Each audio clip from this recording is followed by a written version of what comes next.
Aleluia. Lucas 15, uma parábola que todo mundo conhece, como o pessoal aqui, todo mundo lê Bíblia, todo mundo conhece a Bíblia toda, né? Mas isso aqui é porque outras pessoas que não leem a Bíblia conhecem essa parábola do filho pródigo. Vamos lá então. Diz assim a palavra do Senhor: disse-lhe mais, certo homem tinha 2 filhos. O mais moço deles disse ao pai: Pai, dá-me a parte dos bens que me toca. Repartiu-lhes, pois, os seus haveres. Poucos dias depois, o filho mais moço, ajuntando tudo, partiu para um país distante e ali desperdiçou os seus bens, vivendo dissolutamente. E havendo ele dissipado tudo, houve naquela terra uma grande fome e começou a passar necessidades. Então foi encostar-se a um dos cidadãos daquele país, o qual o mandou para os seus campos a apacentar porcos, e desejava encher o estômago com as alfarrobas que os porcos comiam, e ninguém lhe dava nada. Caindo, porém, em si, diz: quantos empregados de meu pai têm abundância de pão, e eu aqui pereço de fome? Levantar-me-ei, irei ter com meu pai e dir-lhe-ei: Pai, pequei contra o céu e diante de ti, já não sou digno de ser chamado teu filho, trata-me como um dos teus empregados. Levantou-se, pois, e foi para seu pai. Estando ele ainda longe, seu pai o viu, encheu-se de compaixão e, correndo, lançou-se-lhe ao pescoço e o beijou. Disse-lhe o filho: Pai, pequei contra o céu e diante de ti, já não sou digno de ser chamado teu filho. Mas o pai disse aos seus servos: trazei depressa a melhor roupa e vestilha, e ponde-lhe um anel no dedo e alparcas nos pés. Trazei também um bezerro cevado e matai-o. Comamos e regozijemo-nos, porque este meu filho estava morto e reviveu, tinha-se perdido e foi achado. E começaram a regozijar-se. Ora, o seu filho mais velho estava no campo, e quando voltava, ao aproximar-se da casa, ouviu a música e as danças, e chamando um dos servos, perguntou-lhe o que era aquilo.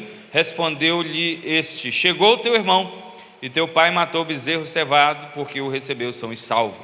Mas ele se indignou e não queria entrar. Saiu então o pai e estava com ele. Ele, porém, respondeu ao pai: eis que há tantos anos te sirvo, e nunca transgredi um mandamento teu. Contudo, nunca me deste um cabrito para eu me regozijar com os meus amigos. Vindo, porém, este teu filho, que desperdiçou os teus bens com as meretrizes, mataste-lhe o bezerro cevado. Replicou-lhe o pai: filho, tu sempre estás comigo, e tudo o que é meu é teu. Era justo, porém, regozijarmos-nos e alegrarmos-nos, porque este teu irmão estava morto e reviveu, tinha-se perdido e foi achado. Amém. Obrigado, Senhor. Obrigado pelos ensinos, obrigado pela parábola, obrigado pela palavra. Obrigado, Senhor, porque ela renova a nossa vida, a nossa fé e a nossa esperança em Ti. Que o Senhor faça isso nesta noite. Esta é uma obra do Teu Espírito Santo na nossa vida neste momento, no nome de Jesus. Amém.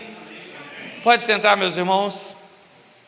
O título desta mensagem é: quem sou eu na parábola do filho pródigo? Para resumir a questão, temos aqui 3 personagens principais, e com qual deles nos identificamos, ou se nos identificamos, né? Com mais de um, qual deles é o predominante? Eu havia proposto esta parábola, né? Um dia falar sobre isso. Todo mundo já conhece ela, como a gente falou. Então, todos hão de convir que esta parábola nos chama à humilhação, ao amor e ao perdão, entre outras coisas, né? No caso do filho que saiu, ele precisava se humilhar para voltar, né?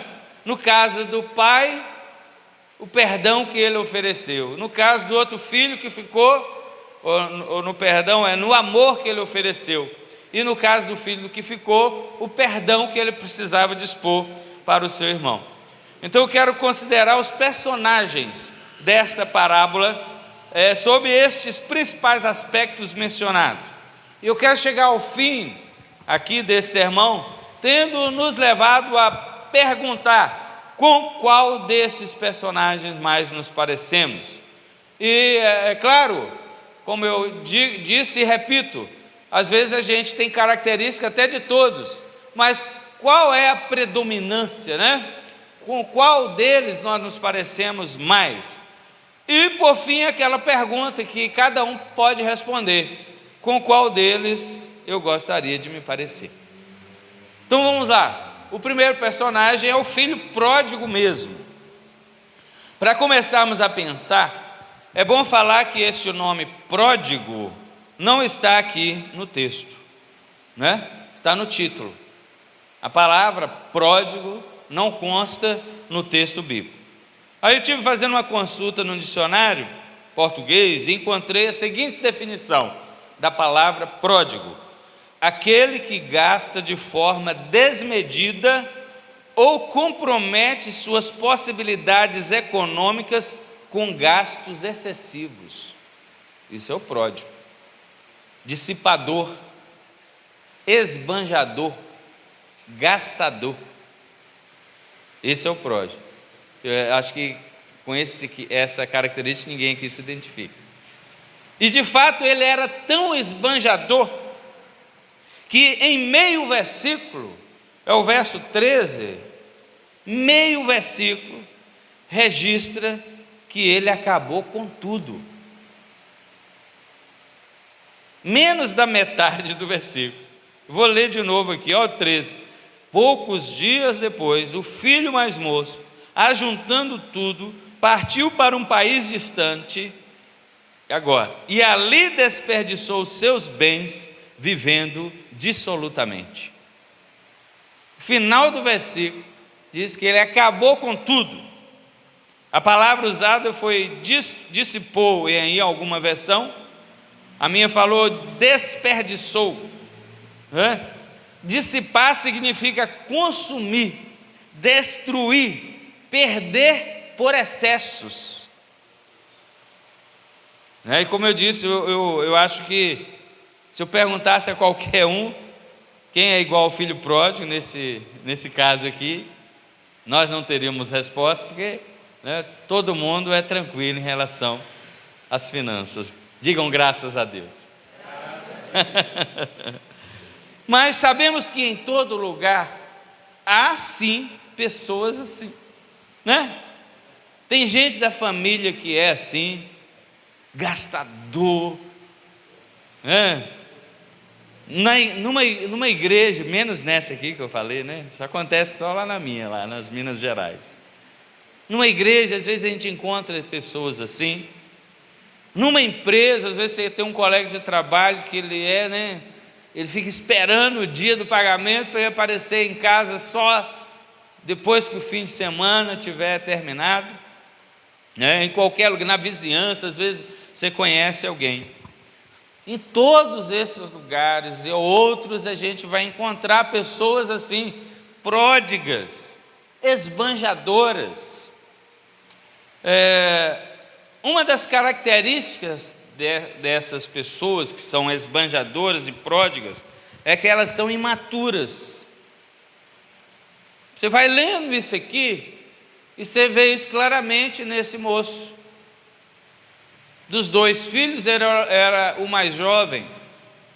Não tem nada a ver isso por ser o mais moço de dois, ele ser imaturo, porque a gente sabe que tem gente, da família, por exemplo, que às vezes o mais novo é mais maduro do que o mais velho.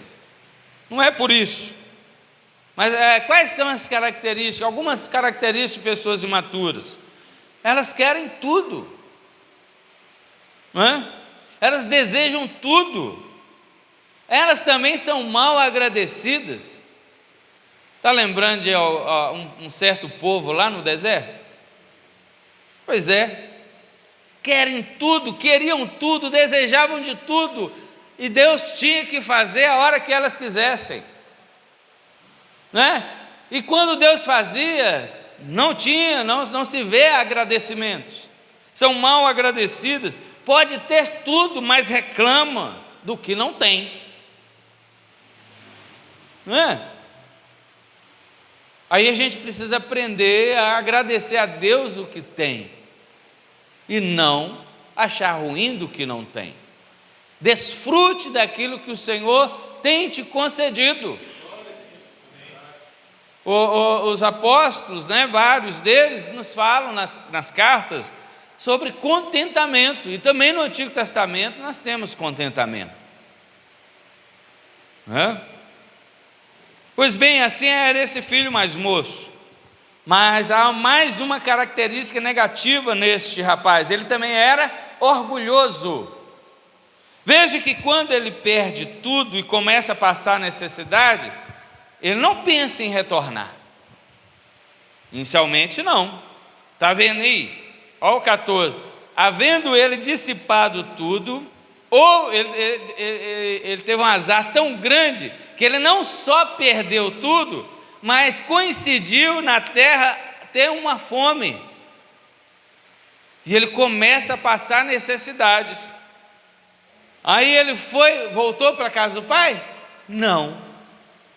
Ele foi encostar-se a um dos cidadãos daquele país.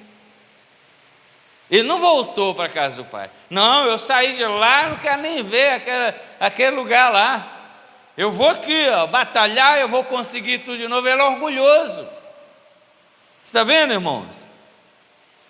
Ele ainda se vê com autonomia para dar um jeito na sua vida. Estava vendo a NTLH, nova tradução na linguagem de hoje, diz que ele procurou um dos moradores daquela terra e pediu ajuda. É o verso 15.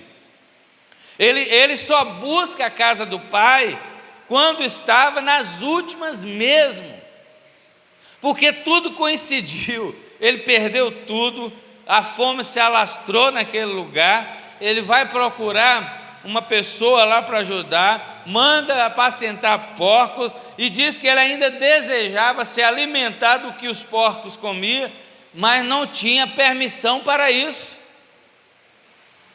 Nem comida de porco, moço? Não. A gente não sabe como é que era lá naquela época, né? Mas está escrito aqui assim: ninguém lhe dava nada. Irmãos queridos, como orgulho destrói as pessoas, como orgulho destrói nações, impérios, né? Quantas pessoas no lamaçal, mas não abre mão do seu orgulho. Tem gente que é assim. Quantas pessoas no lamaçal mesmo, mas não pedem perdão. Esses dias conversando com um dos pastores lá, nossa, ele falou: eu conheci uma pessoa que ficou muito tempo no hospital, um pastor, muito tempo no hospital, mas ele não morreu enquanto ele não chamou lá todo mundo que ele precisava consertar e pediu perdão. Olha só. Então a pessoa está nas últimas, está lá, na sujeira, na lama, mas o orgulho está lá. Não pedem perdão, não abrem mão do orgulho. Quantas pessoas que estão dependentes das outras, mas não cedem nem um pouquinho, né? Não abrem mão de nada, não dão o braço a torcer. Ímpios, né? Morrem pessoas ímpias, angustiadas, amarguradas, frustradas com a vida. Que o Senhor tenha misericórdia de nós, né? O divisor de águas deste rapaz está no verso 17, quando diz que ele caiu em si. Olha só, o tanto que ele andou, o tanto de coisa que ele fez, o tanto de coisa que aconteceu na vida dele, mas ele ainda não havia caído em si. Quando ele caiu em si, aí ele se humilhou. Está vendo? Aí ele ensaia uma conversa com seu pai, a gente leu, toma uma atitude, se levantou e foi procurar pelo seu pai. Ao encontrar-se com seu pai, o pai já estava esperando. A gente já sabe o resto da história que a gente já leu. A partir daí, praticamente ele desaparece de cena. Não se ouve sobre alguma conversa dele com mais alguém. Seu pai e seu irmão, comentaram a respeito, mas ele mesmo não estava lá no meio dessa conversa entre o irmão e o pai. Encontrou o seu lugar, descansou no aconchego da casa de seu pai. Nem precisou ir lá fora dar satisfações a seu irmão. Seu pai estava lá defendendo ele. Você está vendo? Cair em si é o segredo. Cair em si é abrir os olhos para a situação real, uma situação que não está maquiada. Essa é a característica do hipócrita. Ele maquia, uma situação para mostrar aos outros aquilo que ele não é. Às vezes está sendo consumido por mágoa, por frustração, as coisas que a gente já falou, a falta de perdão, a falta de sinceridade, mas ele está lá, é só uma obra do Senhor mesmo para fazer com que ele caia em si. A pessoa pode até achar que está bem, mas só quando ela cai em si é que ela enxerga a sua real situação. Então, quando está no erro, a melhor coisa a fazer é cair em si. Essa é a característica do nosso primeiro personagem. O segundo personagem que aparece é o pai. Vamos passar para essa parte agora. O pai desses dois filhos é um homem extraordinário. É um homem extraordinário. Em primeiro lugar, não registra aqui que esse homem chamou o seu filho, que estava saindo, indo embora, para dissuadir dessa ideia, dessa tolice de sair. Como assim? Você quer sair de casa? O que está faltando para você aqui? Não é? É como alguns, nós já passamos da cidade, então vamos falar. Jovens, adolescentes, nasceram na igreja, cresceram no evangelho, depois eles querem experimentar coisas novas. E vocês já viram, não sei quem já teve essa experiência, mas se não, alguém que não teve essa experiência, vocês conhecem alguém que teve. Inclusive filhos de pastores, muitos desviados.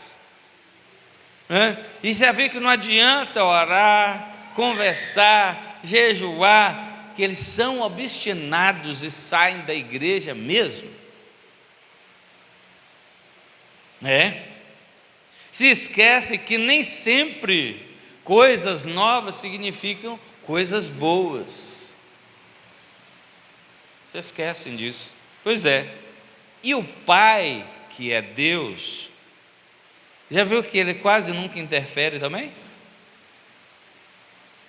Quase nunca interfere. O que diz a parábola? O pai não falou nada, repartiu os haveres. Não que pela insensibilidade, nós vamos ver isso. E assim é que acontece com os jovens da igreja, saem com os haveres. Aprenderam a tocar aqui, a cantar aqui para Deus, para louvar a Deus. Agora vão fazer isso lá no mundo, para o mundo e para o diabo. Eu estive numa escola de música uns anos atrás, meus filhos estavam estudando lá, eu fiz umas aulas, depois de velho, e uma palavra que eu ouvi lá de um professor falou: evangélico. A gente não tem dificuldade nenhuma aqui com o evangelho. Ensinar a tocar e a cantar são os que se destacam mais.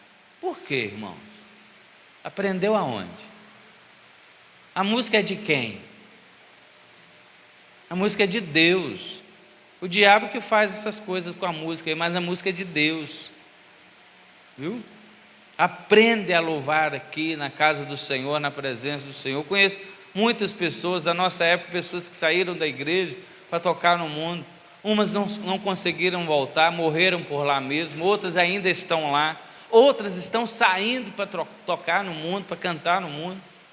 A maioria desses cantores aí, né, a gente está vendo aí, passaram pela igreja, aprenderam, receberam herança do Senhor, os haveres que o pai repartiu, a herança que o pai repartiu. Aí está fazendo agora lá para o mundo, para o diabo. Enquanto estava na igreja, se guardaram tanto, né, a boca, que chega lá, fica um desbocado, fala tudo quanto é palavrão. Então estavam se guardando a boca, a honra sexual, o corpo, a saúde. Agora vão entregar isso tudo aos prazeres da carne. Entregam e perdem sua honra com qualquer um, ou com qualquer uma filha ou filho de Satanás. Vão beber, se prostituir, acostumar-se aos palavrões, às mentiras. Então os dons, a honra e a santidade que haviam adquirido são profanados e entregues de mão beijada. E o pai não diz nada e não toma os haveres. Deus podia falar: você aprendeu lá, eu te dei, me dá aqui. Não toma. Está ouvindo, meus irmãos? Está entendendo? De vez em quando vocês falam amém. Ele não faz, ele não toma, mas ele sente tudo isso. O abandono, a desconsideração e uma tristeza imensa invade o seu coração, a ponto de todos os dias aguardar o retorno do filho. Como é que a gente fica sabendo que é assim? Olha o verso 20. Está aí. Levantou-se, pois, e foi para seu pai. Estando ele ainda longe, seu pai o viu. Não foi ele que viu o pai. Pressupõe-se que o pai ficava ali, ó.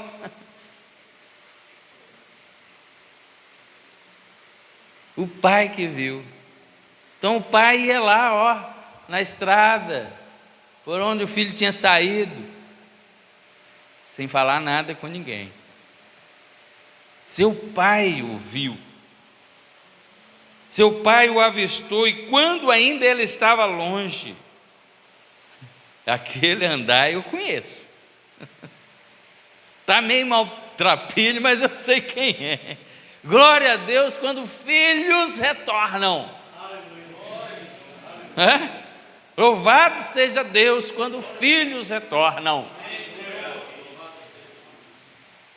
A gente pode orar por eles, continuar orando sim por eles. Então vinha lá aquele filho, provavelmente cabeça baixa, envergonhado, porque ele ia ter que encarar o seu pai, maltrapilho, envergonhado de ter que se expor e pedir ao pai perdão, estar disposto a se igualar a um dos empregados.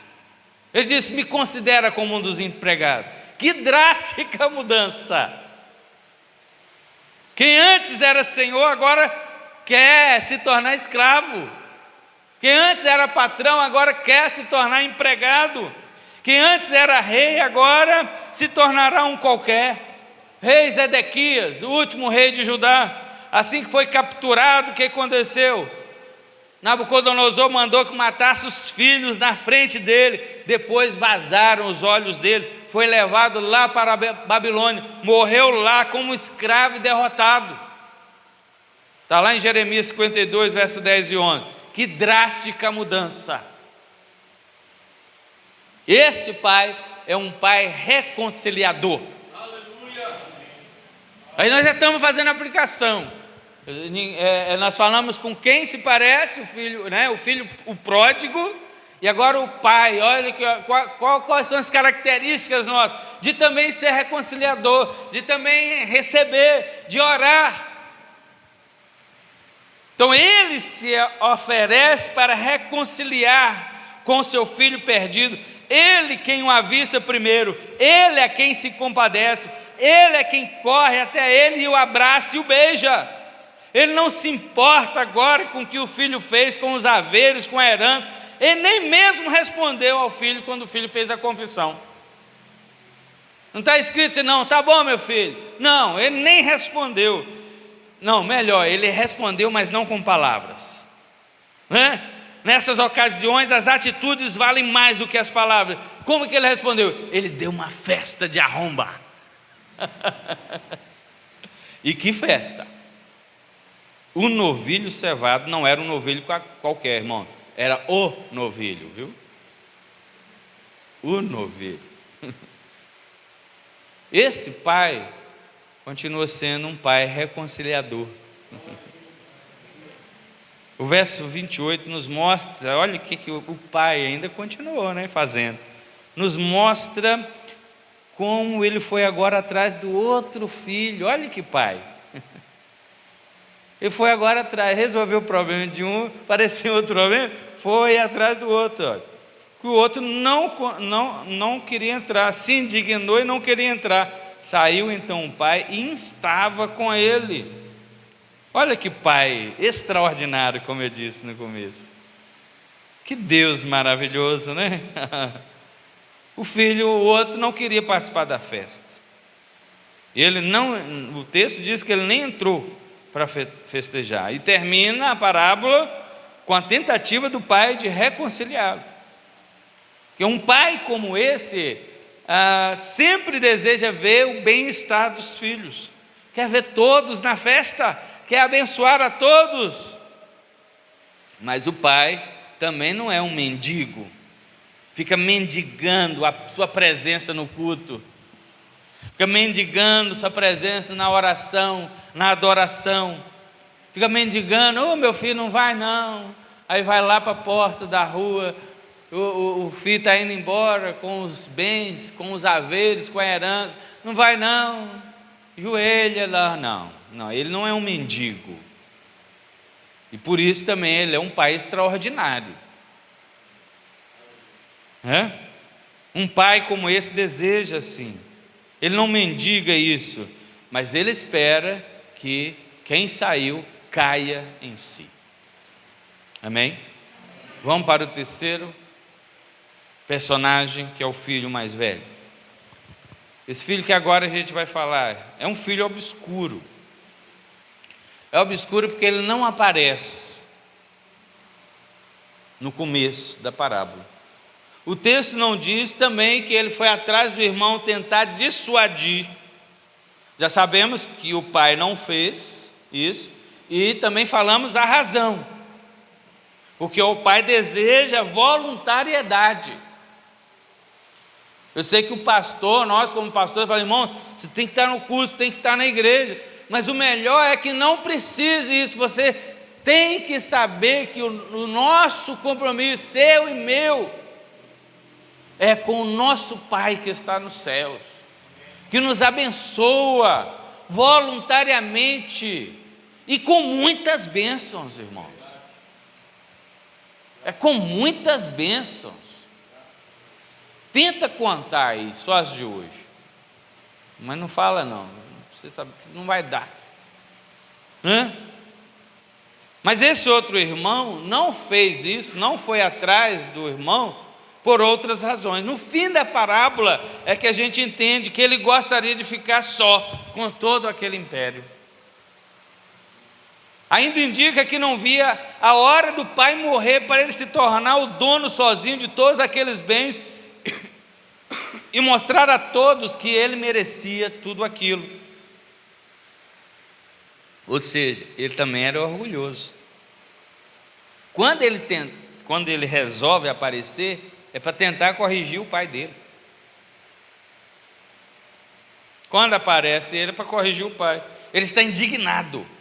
Ele faz severas admoestações a seu pai, se comparando com o seu irmão. Nem chama ele de irmão. Esse teu filho aí, ó. Em 22 versículos dessa parábola, sua fala se resume a apenas 2 versículos, o verso 29 e 30. As acusações ao pai e ao irmão, inveja, prepotência, indignação e outros pecados ficam patentes na vida desse rapaz mais velho.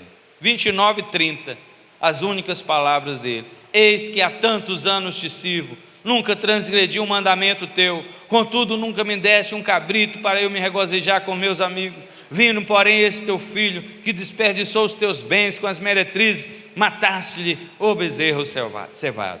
Então está aí, olha o tanto de acusação. Então quem pensava que ele era uma coisa, agora fica claro quem de fato ele é. Não existem pessoas assim? Você acha que é uma coisa, mas quando você está lá sofrendo, a pessoa não se compadece da sua dor. Não é? Quando você está festejando, ela não se alegra com você. É festa? Ela não se alegra com você. São indiscretas. Diz ainda assim, numa crise dessa e está fazendo festa. Que desperdício. Ainda fica falando. Nem a resposta do pai convenceu ele. O pai disse: meu filho, tu sempre estás comigo. Irmão, há alguém melhor para estar a não ser com o pai? Tem outra pessoa melhor do que o pai para estar? O pai falou: meu filho, tudo que é meu é teu. Já era dele. Às vezes eu falo lá na igreja: quem queria ser herdeiro do Silvio Santos? Eu. E ser herdeiro de Deus não é melhor? Ser herdeiro de Deus é muito melhor. Romanos 8,17. Olha que coisa aqui. Eu sempre peço os irmãos lá na igreja para ler, mas aqui, né, o microfone está ligado, né, direto aqui. Romanos 8,17 diz: e se filhos, também herdeiros, herdeiros de Deus, nós, a igreja, co-herdeiros de Cristo, se é certo que com Ele padecemos, para que também com Ele sejamos glorificados. Aleluia! O que faltou para esse filho mais velho, meus irmãos? Ele tinha tudo ali. Faltou o mesmo que aconteceu com o filho mais novo: cair em si. Faltou cair em si. Ele estava na casa do pai, mas o coração não estava. Ele participava das bênçãos da casa do seu pai, mas o coração dele não era reto com seu pai. Como a gente vê isso, né? Pessoas ressentidas, mesmo na congregação, eles não conseguem orar no culto, não adoram a Deus. Quando cantam, só cantam, mas não louvam. Falam palavras, até se ajoelham, mas não conseguem orar. E as palavras da oração deles não chegam a Deus, não é uma oração, são palavras vazias. Abrem até a Bíblia, quando abrem e leem junto, mas as leituras são vazias. Nada dizem a eles. São palavras quaisquer. Mas qualquer movimento que não faz parte do culto, né? Eles estão ali, querem participar, querem ver, querem saber do que está acontecendo, menos naquilo que são para as coisas de Deus. Quer participar de movimentos, querem modismo. A gente tem falado esses dias, né? O pastor sempre tem falado aqui, quantas igrejas adotaram modismos? Querem modismos, querem coisas novas, coisas diferentes. Mas como eu disse no início, nem sempre coisas novas são coisas boas. Então é assim, quer participar de outras coisas, menos das práticas espirituais, desde antes da história da igreja. Os santos no Antigo Testamento, olha, nós falamos de um dos primeiros santos, Noé. Práticas espirituais, retidão diante de Deus, andar com Deus, falar com Deus, orar a Deus, Deus falar com ele. Irmãos, isso nunca sai de moda. Não são esses modismos por aí. Então assim, as pessoas estão dentro, mas não participam do amor do Pai. Discutem, dão suas opiniões, discordam de tudo, criticam, mas o culto a Deus mesmo está longe. Falta o quê? Cair em si. A recomendação para essa pessoa é: meu filho, Alegre-se junto com os outros. Regozije-se, meu filho. Não estou discutindo a questão do que o seu irmão fez, deixou de fazer. Eu queria que ele voltasse. Essa foi a tônica da resposta. Esse teu irmão estava morto e reviveu. Essa que era, né? Estava perdido e foi achado. É isso. Está entendendo, irmão? Isso é uma coisa que pode até ser discutida depois, mas o momento agora é de se alegrar. O momento agora é de festa. Porque você não esperava vê-lo mais. Então, meus irmãos, mesmo que hoje você não esteja bem, mas tem alguém que está, alegre-se com ele. Nos alegramos com o testemunho do irmão Fernando aqui. Irmãos, que coisa maravilhosa. Eu sei que todo mundo tem um testemunho. Eu sei que todo mundo já passou por uma situação e você fala assim, meu Deus, o que eu vou fazer? Não é? Espera, irmão. Se semana passada, foi sábado, né, que ele saiu daqui, nós estávamos no culto, se a gente tivesse falado, irmão, até sábado que vem a coisa vai estar resolvida. Né? Porque a gente não pensa nisso, que Deus vai agir e 3 dias depois, 5 dias depois, vai estar tudo bem, uma semana depois, um mês, não importa o que esteja acontecendo. A gente não pensa, a gente se envolve na situação, a gente fica assim, é natural do ser humano, é do ser humano, mas a gente não é ser humano natural mais, né? A gente tem umas coisas a mais do que o ser humano natural, né? A gente tem uns negócios a mais, renovo da esperança, da fé, do amor de Cristo em nossa vida, e que Deus vai enxugar dos olhos toda a lágrima. Então, meu irmão, participe da festa. Vamos concluir? Glória a Deus, fala amém. Qual é o melhor lugar para se estar? Na casa do Pai. A gente está até aqui, né? Na casa do Pai. Tem gente que está com um problema assim, uma situação ou outra, mas estamos onde deveríamos estar. É o lugar do conforto na hora das aflições, da bonança em meio às tempestades, do colo durante as inseguranças da vida. Você pode lutar o tanto que for, mas todo mundo sabe que lugar nenhum substitui a casa do Pai. Salmo 84, quão amáveis são, Senhor, os teus tabernáculos. Olha só, ninguém que deixa a igreja fica orando e cultuando em casa, não, irmãos. Isso é por um tempo, depois não deixemos a igreja. Fala, não, vou ser desigrejado, quer saber de igreja, eu vou orar em casa. Pode até orar uns dias, mas depois ocupa. O cara na igreja não ora, ele vai orar fora da igreja. Fica em frente à TV, em frente do celular, na rede social, né? Conversando com alguém, algo do dia a dia, algo trivial. Hoje é todo mundo, né, cara? Não é só gente nova, é gente velha. Você passa assim, o pessoal está assim, ó. Vup, aí, vup, vup. É todo mundo. Está vendo? Aí que você vê, passou 10 minutos, não, passou 40 minutos, você perdeu 1h10 do dia. Aí você vai e fica consentido naquilo ali. Por isso precisamos aprender com esses filhos de Corá, do Salmo 84, né? Preferir a casa de Deus. Eu preferiria estar na casa do Senhor. A continuação dos versículos diz lá. Essa é uma questão de preferência. Veja qual é a sua. A igreja abre as portas para os cultos, para a oração, mas onde estão as pessoas? O que elas estão fazendo? Jesus falou com os seus 3 discípulos em Marcos 14, 37, 38. Será que vocês não podem vigiar nem por 1 hora? É 1 horinha só a oração.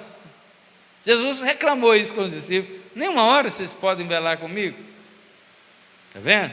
Vigiai e orai para que não entreis em tentação. Jesus continua dizendo. O espírito na verdade está pronto, mas a carne não. Ela é fraquíssima. Não é de admirar que minutos depois todos caíram. Minutos depois chegou Os algozes todos saíram correndo e deixaram Jesus. Não suportaram a pressão, não aguentaram a tentação e abandonaram a Jesus. A oração é e nunca deixe de ser o ponto principal numa igreja. A oração gera oportunidades, abre portas fechadas. Quem puder entender isso, que entenda. Mas não saia da casa do Pai. Fala aí para o seu vizinho, não saia da casa do Pai. Você pode, quem sair aí, depois pode ter que retornar. O Pai sempre vai estar disposto a receber a volta, né? Mas você nunca mais será como antes, irmãos. E não digo apenas na maturidade, no aprendizado. Tem de eu vou fazer isso para eu aprender. Ué, que isso? Essa é até a parte positiva, mas eu falo sobre os pedaços, né? Que a pessoa vem em pedaços, precisa ser colado, vai ficar cicatrizes no corpo e na alma, que não desaparecerão. Isso acontece até hoje. Não vou dizer que é com todos, mas acontece com alguns. Você vai pagar para ver se vai acontecer com você ou não? O Pai sempre demonstrará amor e cuidado, mas Ele já está fazendo isso agora. Não precisa sair lá não, hein? O mundo te promete amor, mas te dá ódio, viu?